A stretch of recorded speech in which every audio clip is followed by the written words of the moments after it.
Sur la route, les paysages défilent. Nous traversons Otumbi et l'Armekora, puis les rapides de Kegele, et arrivons entre les monts Mukeko et le célèbre mont Brazza, appelé Sorisovi par les Okandais. Ce lieu traversé par le majestueux fleuve Ogwe est communément appelé Porte de l'Ouganda. En ouvrant cette porte, nous entrons dans un monde foisonnant d'histoire, de culture, de nature et de science. Avec l'arrivée du chemin de fer en 1986, de nombreuses ethnies se sont installées à l'Alopé. Les rites propres aux Okandais sont le Kukwe, le Mamiong, le Mimianga, mais seul le Mianga est encore pratiqué. Le rituel le plus répandu dans la région est le Bwiti, précisément le Misoko. Le Bwiti vient des Pygmées, puis ils l'ont donné aux Apinji et aux Mitsogo. Il s'agit d'un rite initiatique, de spiritualité. Certains y verront de la science, notamment des sciences humaines, des sciences exactes ou des sciences occultes. La complexité de ces pratiques lui confère une diversité d'objectifs pour ses pratiquants. Le Bwiti est, dans tous les cas, désormais incontournable lorsqu'on parle de tradition au Gabon. Mais la culture, ce n'est pas que la tradition. 120 sites archéologiques ont été recensés à l'Alopé, avec de nombreux artefacts, des pierres taillées, près de 1800 gravures rupestres, des poteries et des structures de métallurgie du fer. L'Alopé abrite une très longue histoire, confortée par les derniers résultats qui montrent que les outils de pierre taillée dès l'Armekora datent d'au moins 600 000 ans. Et ils représentent ainsi la plus vieille preuve de la présence humaine au Gabon et dans tout le bassin du Congo.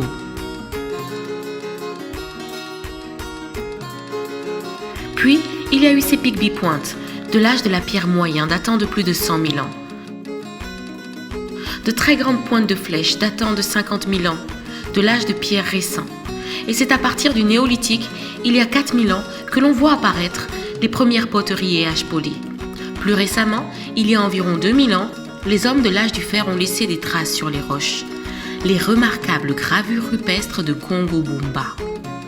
Aujourd'hui, dans un espace gabonais où il y a peu de temps encore été déclaré qu'il n'y avait aucun passé, aucune histoire, s'impose avec certitude la réalité d'un riche patrimoine archéologique.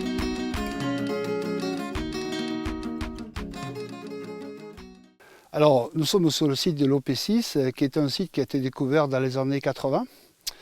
En faisant une prospection des talus de route, et on s'est rendu compte que par rapport à cette masse de gravier et de grosses roches, et à l'intérieur de cette grosse formation de pierres, nous avons découvert des pierres taillées de ce type-là.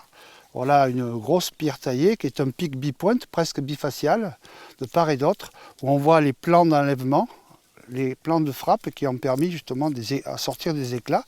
C'est une très belle pièce en quartzite qui fait près de 2 kg. Dans le cadre de ma thèse, j'avais fait le comptage de ces pièces-là. Quasiment toutes les pièces faisaient plus de 1 kg. Donc on appelle ça l'industrie macrolithique. Nous avons eu la chance, grâce au programme KOFI, d'avoir un financement pour pouvoir dater ces pièces et ces formations. Et ici, on est sur une formation qui a entre 500 000 et 1 million d'années. On a encore du mal à donner un âge précis, mais entre 500 000 et 1 million d'années. Donc ça veut dire que c'est très très vieux. Mais ce n'est pas fini. De ce type de site, il y en a énormément tout le long de la route. Là, c'est l'OP6, mais si on fait 200 mètres de plus, on peut avoir l'OP7 et ainsi de suite.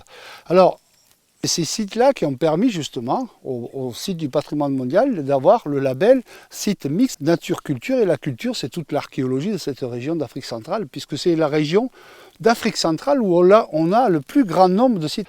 Mais c'est très important parce que ce type de roche-là, taillée, n'était jamais reconnu. Ça prouve l'émergence et le passage d'Homo erectus dans la partie ouest de l'Afrique, alors que c'était toujours dans la partie est de l'Afrique. Voilà la VUE, la valeur universelle exceptionnelle. C'est que maintenant, on peut parler de nouvelle migration d'Homo erectus et de ses descendants le long de l'Atlantique, en partant de Namibie, Angola, Congo, Gabon et ainsi de suite pour diffuser en Afrique de l'Ouest.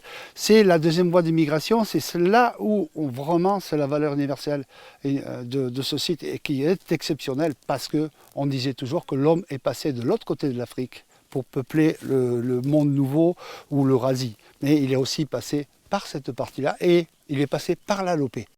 L'Alopé possède de resplendissants paysages mosaïques forêt-savane. Ceux-ci viennent d'une anomalie climatique datant d'au moins 40 000 ans. La région de la Lopé a été classée en 1946 en parc national de l'Okanda et réserve naturelle intégrale de l'Ofoué. Ce fut d'ailleurs le premier parc national du Gabon. Sur ce plan, on devine le village de la Lopé tel qu'il était en 1973 et sur la droite la case de passage dans laquelle nous avons dormi.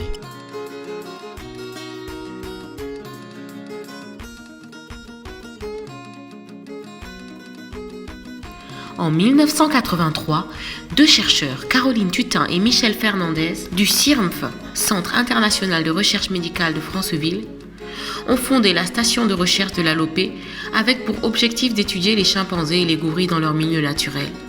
Cette station existe depuis bientôt 40 ans.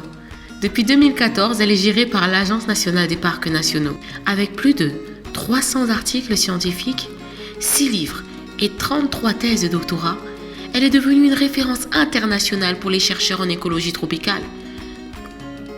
Y ont été publiés des travaux pionniers sur l'archéologie et le paléo-environnement, l'histoire et la dynamique de la forêt, l'écologie, le comportement et la santé des grands singes, la biologie des mandrilles, des autres primates, des éléphants, des buffles, et sur la biodiversité en général.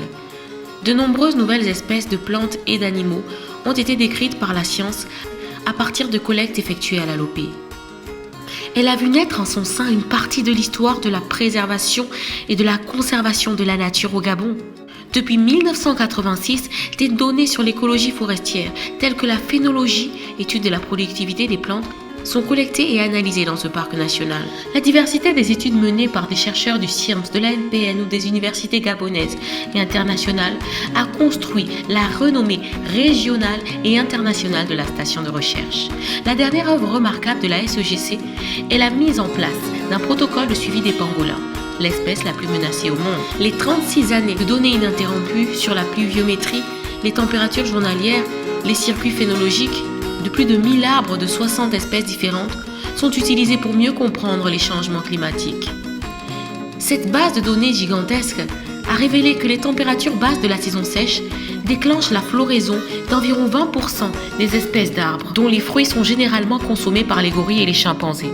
Ces primates participent ainsi à la régénération de ces arbres. Cependant, le changement climatique affecte les saisons ainsi que la floraison. Cela suggère que le changement climatique en cours au XXIe siècle pourrait avoir des implications graves sur la forêt tropicale et les espèces qui y vivent. Un ensemble de plantes clés pourrait tout simplement arrêter de fleurir et ainsi disparaître. Ceci aurait également des répercussions sur certaines espèces animales. En 2002, la Lopé devient, au même titre que 12 autres régions du Gabon, un parc national. L'écomusée a été inauguré en 2006 pour valoriser l'ensemble du patrimoine culturel de la Lopé.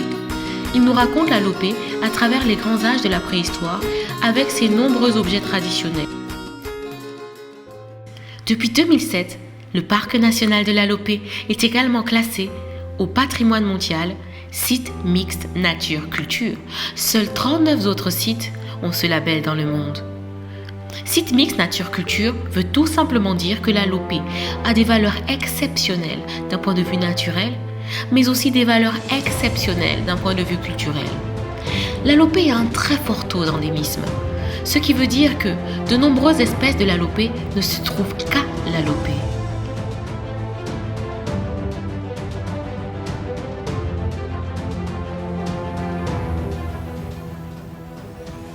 Lorsque vous arriverez à la Lopé, vous pourrez observer ces éléphants de forêt dont le Gabon détient la plus grande population au monde, ces gorilles, ces chimpanzés, ces mandrilles, avec un groupe de 1300 mandrilles record mondial, ces pangolins intégralement protégés, ces buffles que vous croiserez la nuit au village, le fleuve Ogoué et toute la richesse halieutique qu'il transporte, tous ces beaux monts tels que le mont Brazza ou le mont Otumbi, ces arbres aux feuilles rouges, oranges, jaunes, verdoyantes que l'on appelle azopés.